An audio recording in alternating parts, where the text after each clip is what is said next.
Listen, let me tell you a story about twin girls who never lived as girls, not even for one single day. Can you imagine that? Two beautiful baby girls who had to pretend to be boys from the moment they were born until they turned 18 years old. But by the time I finish this story, you will be amazed because these same girls who lived in fear and secrecy, they would become the most celebrated surgeons in the entire world. But wait, I'm getting ahead of myself. Let me start from the beginning. Let me tell you what happened in the Okonkwo family. In a small village, there lived a family with a very cruel tradition. This family believed that only boys were blessings from God. They believed that girls were bad luck and brought shame to the family. Any woman who gave birth to a baby girl had only two choices. The first choice was to give away the baby girl immediately after birth. The mother would never see her daughter again. The second choice was even more terrible. If the mother refused, she would be beaten 30 times with a whip in front of the whole family, then thrown out of the house with her baby girl. She would lose everything: her home, her husband, her respect. Chief Okonkwo came from this terrible family. He was a big man with a loud voice and a strong presence. People respected him because he was rich and powerful. But Chief Okonkwo grew up watching women suffer. He watched his own mother give away two of his sisters when he was just 7 years old. His father told him that real men don't cry over girls. Girls were worthless and only boys mattered. Chief Okonkwo never questioned this tradition because it was all he knew from childhood.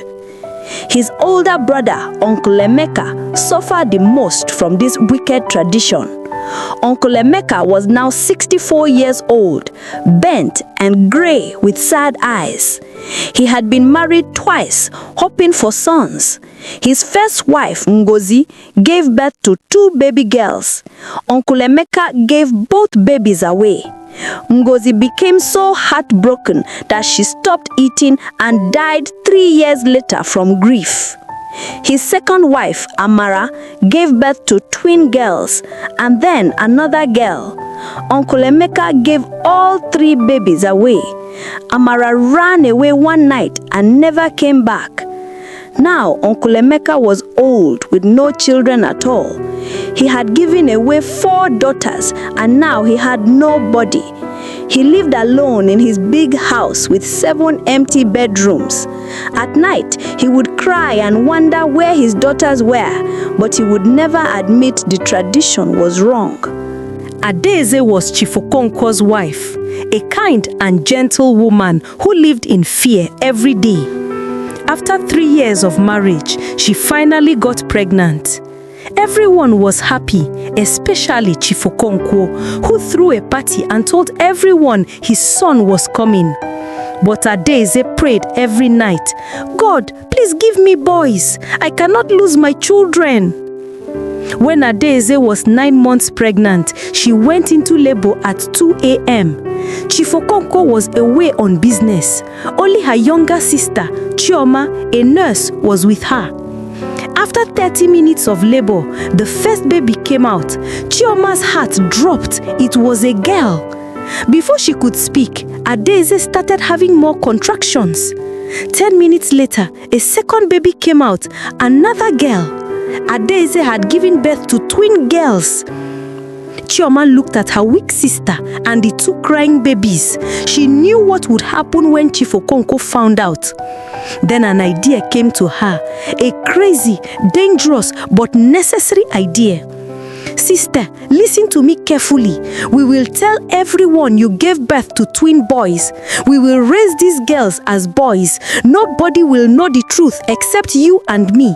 This is the only way to save your children and yourself." Ada-eze was shocked, but she had no choice. She looked at her 2 beautiful daughters and knew she could not let them be taken away. That night, the sisters made a promise to keep this secret forever. When Chief Okonkwo came home the next day, Chioma told him the good news. Congratulations, your wife has given birth to twin boys. Chief Okonkwo was overjoyed. He threw a big party and named them Chukwudi, meaning God exists, and Chukwuebuka, meaning God is great. Uncle Emeka came, and for the first time in years, he smiled. You are blessed, my brother. You have 2 sons to carry your name. I have nothing. But Ada-eze felt scared and guilty every day. She looked at her daughters dressed in blue baby clothes and called by boys' names, and her heart ached. But she knew she was protecting her children. For 18 years, Ada-eze and Chioma worked hard to keep the secret. The twins grew up living as boys. Ada-eze taught them to walk with strong steps, talk in loud voices, play rough games, and never show emotion. She cut their hair short every 2 weeks and bought only boys' clothes. The twins were not allowed to play outside with other children. Ada-eze told people her sons had weak immune systems. The twins stayed inside, playing only with each other. They were homeschooled and were brilliant students. They could solve difficult mathematics problems, read entire books in one day, and write beautiful essays. Their teachers told Chief Okonkwo, "Your sons are geniuses." When they turned 12, they went to a boys' boarding school far away. They faced new challenges, living with other boys, sharing bathrooms, changing clothes together. But Ada-eze had prepared them well. They woke at 4 a.m. to bathe alone. They changed clothes quickly facing the wall. They wore tight wraps to bind their developing breasts. They became experts at hiding who they really were. There were many close calls. There was a time a boy tried to pull off Chukwudi's shirt during a fight. Chukwudi punched him so hard his nose bled. Another time, Chukwuebuka refused to let the school nurse examine her body and insisted on going home. These incidents made them very nervous. Despite the fear, they excelled. They came first in their class every term, from JSS 1 to SSS 3. They won mathematics competitions, debates, and science exhibitions. Everyone admired them. As they grew older, something unexpected happened. Many girls fell in love with them. The twins were now 17 and very handsome. Smooth skin, bright eyes, beautiful smiles. They were tall, polite, respectful, and intelligent. Girls wrote them love letters, bought them snacks, and waited outside their classroom just to see them. The twins became known as the gentleman brothers. But the twins were very uncomfortable. They rejected the love letters politely, saying they wanted to focus on studies. But the more they rejected girls, the more the girls liked them. The twins found this funny and sad. These girls had no idea they were actually girls too. One girl named Blessing was particularly persistent. She loved Chukwuebuka for 2 years. She wrote a long love letter pouring out her heart. Chukwuebuka felt terrible reading it. That night, she showed it to Chukwudi. "I wish sometimes we could tell everyone the truth and stop pretending," Chukwuebuka said sadly. "I know, but we can't. Father will be angry. The family will be disgraced. Mother will suffer. We have to keep pretending until we can be independent." As their 18th birthday approached, Chief Okonkwo planned a huge traditional celebration. He invited everyone, family, friends, village elders. He was so proud. But Ada-eze was terrified. In their culture, 18 marked the transition to manhood. There will be initiation ceremonies where the twins will spend 3 days in the sacred forest with the elders. They will surely be discovered. 3 weeks before the birthday, Chioma visited. Ada-eze pulled her aside, looking exhausted. The twins are supposed to go to the sacred forest for the coming of age ritual. They will be discovered. After 18 years of hiding, this is the end. I am terrified. That evening, Ada-eze called the twins into her bedroom. Your father has planned traditional ceremonies. You will be taken to the sacred forest for male initiation rites. It will be impossible to hide your identity. We have 3 options. Run away, tell your father the truth, or continue pretending. The twins were quiet. Finally, Chukwudi spoke. Mother, we are tired of running and hiding. We have lived in fear for 18 years. Maybe it is time to face father and tell him the truth. Whatever happens, we will face it together. Even if father rejects us, at least we will be free, Chukebuka added. Ada-eze looked at her brave daughters. Are you sure? Once we tell him, there is no going back. We are sure, mother, both the twins said together. They decided to tell Chief Okonkwo 1 week before the birthday. It was a Sunday evening after dinner. Ada-eze asked him to stay in the parlor because they needed to talk to him about something important. Chief Okonkwo sat in his armchair, relaxed and smiling. What is it? You want to make the party even bigger? No, Ada-eze said nervously, her hands shaking. There is something I need to tell you. Something I should have told you 18 years ago. Chief Okonkwo frowned. What truth? Speak clearly. Ada-eze took a deep breath, her heart pounding. 18 years ago, when I gave birth to the twins, you were not home. I went into labor at 2 a.m. Only Chioma was with me. When the babies came out, she paused, tears streaming down her face. They were not boys, they were girls, both of them. I gave birth to twin girls. The room fell into deathly silence. Chief Okonkwo's face changed from confusion to shock to disbelief. What? What did you just say? I gave birth to twin girls, Ada-eze repeated, her voice breaking. Chioma and I decided to raise them as boys to save them from your family's terrible tradition. For 18 years, we have kept this secret, but now the truth must come out. Chief Okonkwo stood up slowly, his face red with rage. He looked at the twins sitting on the couch. Stand up, he commanded. His voice was like thunder. The twins stood up, trembling but holding hands. Is this true? Are you girls? Yes, father, Chukwudi said quietly. We are girls. We have always been girls.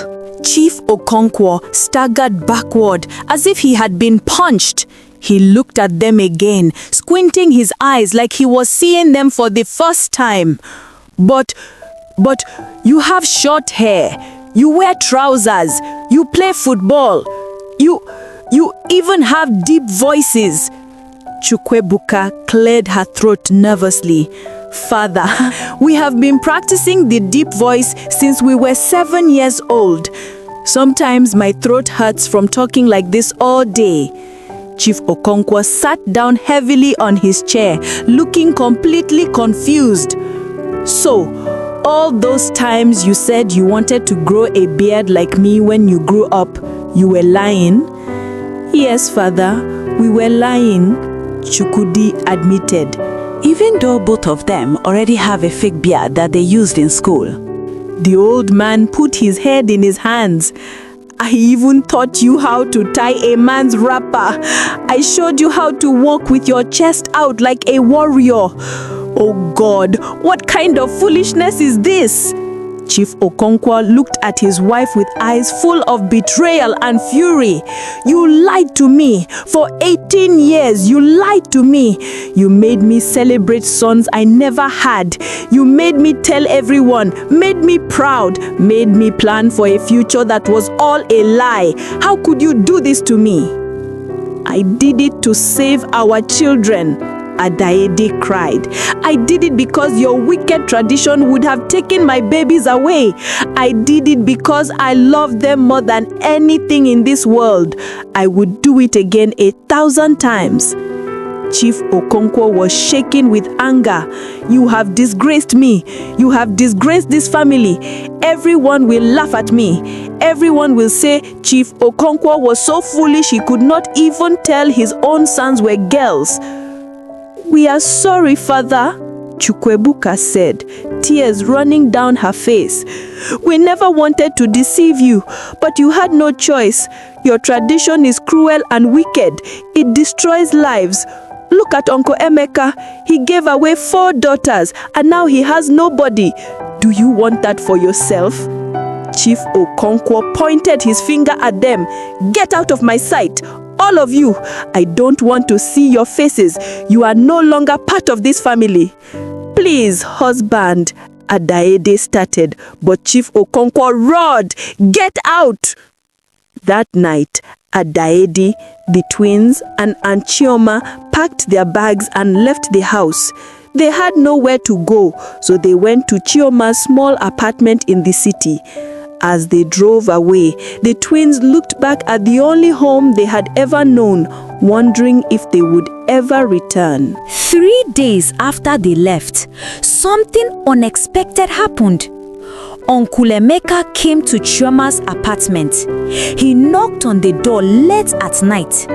When Chioma opened it, she was shocked to see the old man standing there, looking even more tired and bent than usual.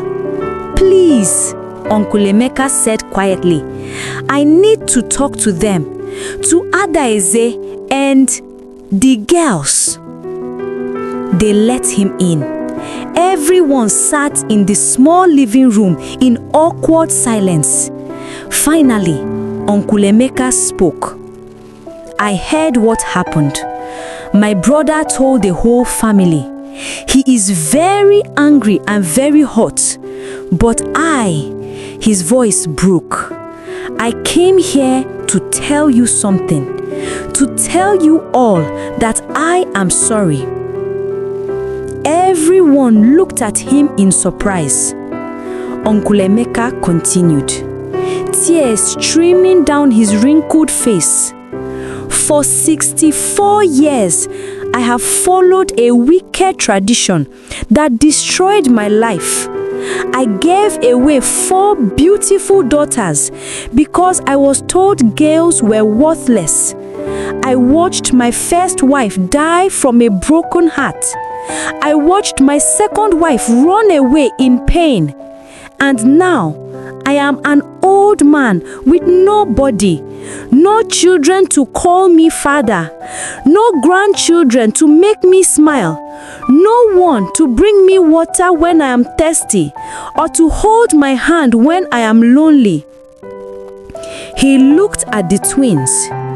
"When I heard that you were girls, my first feeling was not anger, it was jealousy. I was jealous of my brother because even though he has daughters, at least he has children who love him. At least he has brilliant, beautiful children who could take care of him. I threw away 4 daughters who could have been just like you. I threw away my own happiness because of a stupid, cruel tradition." The old man fell to his knees. "Please forgive me. Forgive me for being part of the family that made you live in fear. Forgive me for supporting a tradition that almost destroyed you."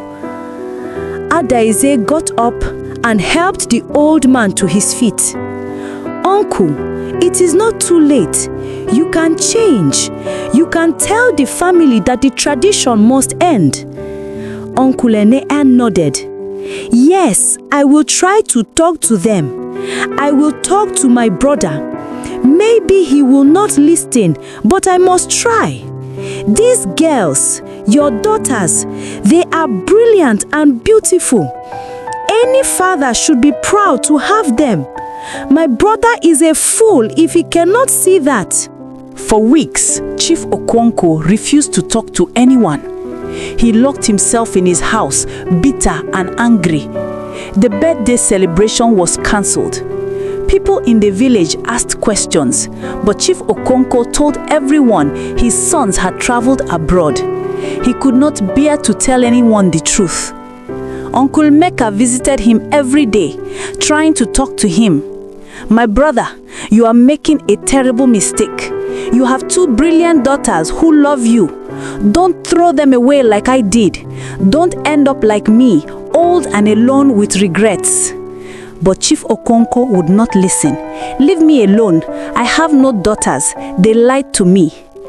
One night, Chief Okonkwo was sitting alone in his parlor, drinking and feeling sorry for himself. He looked around at all the trophies and certificates the twins had won over the years. Mathematics competition, first place. Debate competition, first place. Science exhibition, first place. Best student awards from JSS 1 to SS3. He had displayed them all proudly, telling everyone, "These are my son's achievements." He picked up one trophy and read the inscription. Awarded to Chukwudi Okonkwo for outstanding academic excellence.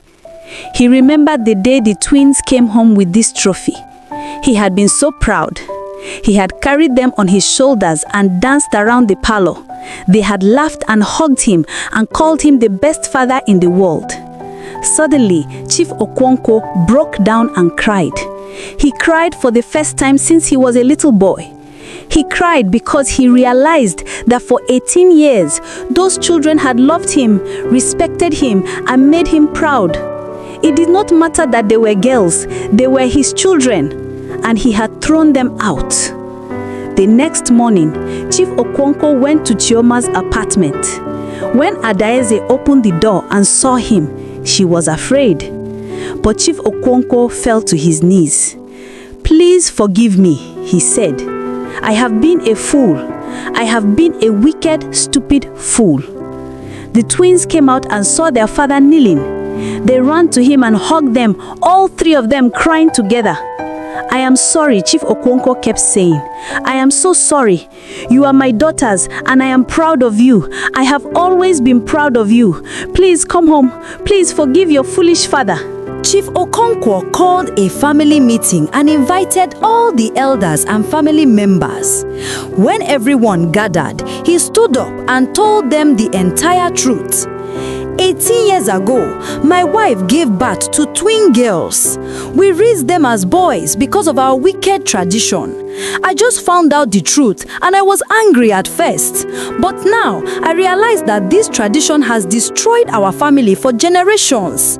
It killed Uncle Emeka's first wife. It drove away his second wife. It left him with no children.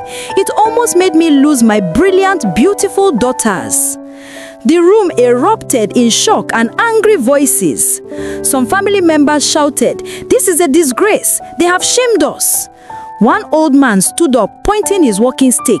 "You mean to tell me that those 2 fine boys I have been boasting about to my friends are actually girls? I told everyone in my age grade that the Okonkwo family has the strongest young men. Now what will I say? That I am blind?" Another uncle added, "I even told my own sons to be like Chukwudi and Chukwebuka. I said, look at those boys, so respectful and humble. Now my sons will laugh at me." One aunt was fanning herself dramatically. "All this time I was planning to introduce them to my nieces for marriage. I already promised my niece that she would marry Chukwumwadi. Now what? Will she marry herself?" But Chief Okonkwo raised his hand for silence. "No, we have shamed ourselves. This tradition is wicked and evil, and it ends today. From now on, in this family, daughters are just as valuable as sons. No more giving away baby girls. No more beating women. No more wickedness. Any man who continues this tradition will be cut off from this family. I, Chief Okonkwo, have spoken." Uncle Emeka stood up, his old voice strong. "I support my brother. I gave away 4 daughters and ruined my life. Don't make the same mistake I made. Accept your daughters. Love them. Cherish them. They are blessings from God, just like sons." Slowly, some of the family members began to nod in agreement. The younger generation especially supported the change, but some of the older men were still angry and bitter. They left the meeting, refusing to accept it. But Chief Okonkwo did not care. He had his family back, and that was all that mattered. The twins were finally free to be themselves. They let their hair grow long. They wore dresses and skirts. They painted their nails. They experienced being girls for the first time in their lives. It felt strange at first. Chukwudi tried to walk in high heels for the first time and almost fell down the stairs. "How do women walk in these things?" she complained. "I have been walking like a man with big steps for 18 years. Now you want me to take tiny steps?" Chukwuebuka went to buy her first lipstick and stood in front of the makeup counter for 1 hour, completely confused. There are 47 shades of red. 47. How am I supposed to choose? When I was a boy, life was simpler. Their mother laughed at them. "My daughters, you have so much to learn." Even Chief Okonkwo found it amusing. One day, he saw them struggling to braid each other's hair and shook his head. "You can solve complex mathematics problems, but you cannot plait hair? What kind of girls are these?" But gradually, they became comfortable in their own skin. They wrote their WAEC exams, and as expected, they passed with outstanding grades. They had 9 A's in all their subjects. Universities from all over the country offered them scholarships. But the twins had a dream. They wanted to become doctors and save lives. They both gained admission to study medicine and surgery at the best university in the country. Chief Okonkwo was so proud. He threw a huge party, and this time he invited everyone and told them the truth. "These are my daughters. Yes, daughters. I raised them as sons for 18 years because I was afraid and foolish. But now I know that daughters are just as valuable as sons. My daughters are brilliant and they will become great doctors." Some people in the village gossiped and criticized, but many others supported the family. Some women who had given away their daughters in the past came to Ada-eze crying, saying they wished they had been as brave as Ada-eze. In medical school, the twins excelled beyond everyone's expectations. They studied day and night, determined to become the best doctors they could be. They were fascinated by surgery, the precision, the skill, the ability to save lives with their own hands. They specialized in neurosurgery, one of the most difficult and complex surgical fields. After 6 years of medical school and their housemanship, they went abroad for further specialization. They trained in the United States and the United Kingdom under the best neurosurgeons in the world. They learned advanced surgical techniques. They performed groundbreaking operations. They published research papers that revolutionized neurosurgery. Chukwuemeka developed a new technique for removing brain tumors that reduced surgery time by 40% and dramatically improved patient survival rates. Her technique was adopted by hospitals all over the world. Chukwuebuka specialized in pediatric neurosurgery and pioneered a minimally invasive procedure for treating children with hydrocephalus. Her method saved thousands of children's lives and won international recognition. By the time they were 35 years old, Chukwuemeka and Chukwuebuka Okonkwo were known as the best neurosurgeons in the world. They had performed over 5,000 successful surgeries. They had won numerous international awards. They had been featured in medical journals, television programs, and news articles. They gave lectures at medical conferences around the world. Young medical students dreamed of being like them. But despite their fame and success, the twins never forgot where they came from. They never forgot the 18 years they spent hiding, pretending, living in fear. They never forgot their mother's sacrifice and their Aunt Chioma's bravery. The twins established a foundation called Every Girl Matters to fight against harmful traditional practices that discriminated against girls. They traveled to villages all over Nigeria and Africa, educating people about the value of girls. They built schools specifically for girls in rural areas. They provided scholarships for girls who wanted to study medicine, engineering, law, and other fields traditionally dominated by men. They also established a world-class hospital in their home village, providing free medical care to people who could not afford it. They trained local doctors and nurses, raising the standard of healthcare in the entire region. Chief Okonkwa, now an old man, worked with his daughters in the foundation. He spent his time going from village to village, telling his story and warning other fathers not to make the same mistakes he almost made. I almost lost the two greatest blessings of my life because of a stupid tradition, he would say. My daughters are not just my pride, they are world-renowned surgeons who save lives every day. Imagine if I had given them away at birth. Imagine all the lives that would have been lost. Don't throw away your daughters. Invest in them, train them, love them. They will surprise you. Uncle Emeka also worked with the foundation until he died peacefully at the age of 78. Before he died, he made one request. Please help me find my 4 daughters. I gave them away, but maybe they are still alive somewhere. I want to tell them I am sorry before I die. The twins used their resources and connections to search for Uncle Emeka's 4 daughters. It took 2 years, but they found 3 of them. One had died, but the other 3 were alive. They brought them to Uncle Emeka's bedside. When the old man saw his daughters, now grown women, he wept like a child. I am sorry, he kept saying. I am so sorry for what I did to you. His daughters, though hurt by the past, forgave him. They stayed with him in his final days, and when he died peacefully, surrounded by the daughters he thought he had lost forever. Today, Doctors Chukwudi and Chukwuebuka Okonkwo are world-renowned neurosurgeons whose story has inspired millions. Ada-eze, now in her 60s, laughs when asked how she kept the secret for 18 years. My sister, it was not easy. Every time someone said, "Your sons are handsome," I would smile, but inside I was sweating like mad. I became Nigeria's best actress. The twins now joke. We pretended to be boys for 18 years and became world-famous surgeons.